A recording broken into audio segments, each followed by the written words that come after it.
Welcome to the online learning platform. Myself, Dr. Trusha, Assistant Professor at Kanpat University Institute of Physiotherapy. In last lecture, we learned about the crutches. Now we learn about the gait pattern for the crutches. So, there is the divided into two parts, point-wise gait pattern and according to weight bearing. Point-wise gait pattern divided into the 3 points. 2-point gait, 3-point gait and 4-point gait according to weight bearing, non-weight bearing, partial weight bearing and full weight bearing. Gait pattern according to weight bearing, non-weight bearing, good to be first. Partial weight bearing, bad first, and full weight bearing, bad leg comes first. Prior instruction given to the patient during auxiliary crutch use. Body weight should be always to on the hands and not to the auxiliary bar.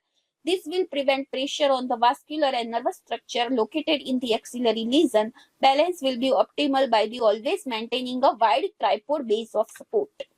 In a resisting stance, the patient should be instructed to keep the crutch at least 4 inches in front to the side of the each foot. The foot should not be allowed to achieve parallel alignment with the crutches. This will put at risk anterior-posterior stability by decreasing the base of support. When using the standard crutches, the auxiliary bar should be held close to the chest wall to provide lateral stability. The patient should also be cautioned about the importance of holding head up and maintaining good postural adjustment during the ambulation. Turning should be accomplished by the stepping in a small circle rather than the full pivoting.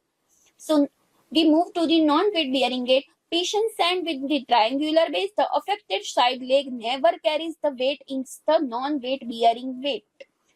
The patient with the brace, long cast, plaster of Paris, and fracture limb in early stage of joint replacement surgery, open reduction internal fixation needs this type of non-weight bearing, in which non-weight bearing divided into 3 parts: 3-point gait, 2-point gait, and shadow walking, that means 4-point gait. In 3-point gait, we start with the unaffected side crutch, then move to the affected side crutch, and then unaffected leg. In early stage, the patient has to keep unaffected leg behind the crutch line is called the swing to gait, and once the patient master can keep the leg beyond the crutch is called as swing through gait. 2-point gait, it is the progression from the 3-point gait. The unaffected side crutch and affected side crutch move to the first, and unaffected side leg move second. Progression in early stage, we move to the swing to gait, and in later stage, we move to the swing through gait. Shadow walking, this is the progression from the 2-point gait. In this, the affected leg containing the ground, connecting to the ground but not carrying the weight. The unaffected and affected side crutch move first, the unaffected leg and affected leg without the weight bearing. Then we move to the partial weight bearing gait, in which the progression of the shadow walking, the weight added gradually and amount of the bearing of the weight can be measured by the weighing machine. Patients who are recovered from fractures, internal fixation, joint replacement surgery, early stage of removal of POP, eligible to recommended for the partial weight bearing walking. The grade for the weight bearing protocol may vary from surgeon to surgeon. Partial weight bearing divided also into the 3 parts: 4-point gait, 3-point gait, and 2-point gait. 4-point gait, affected side crutch move first, unaffected side crutch, affected leg, and unaffected leg. Progression, early progression stage, swing to and later swing through. 3-point gait, both crutches, affected leg and unaffected leg. Progression, early stage, swing to and later stage, swing through. 2-point gait, in these two methods are used: affected and unaffected crutch with the affected leg, and then move to the affected leg. Or method 2, the unaffected crutch with the affected leg, crisscross pattern, and then affected crutch with the unaffected leg. In full weight bearing, this is the progression from the partial weight bearing. The walking pattern is the same like a partial weight bearing. The patient who can able to transfer more weight to the affected side and affected leg after the immobilization are eligible for the type of this weight bearing.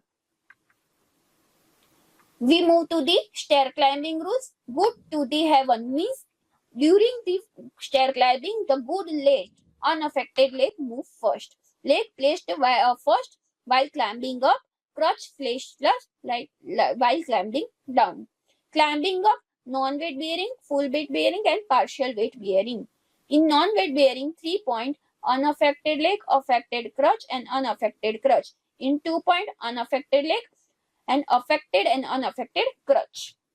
Partial weight bearing, 4-point, unaffected leg, affected crutch and unaffected crutch.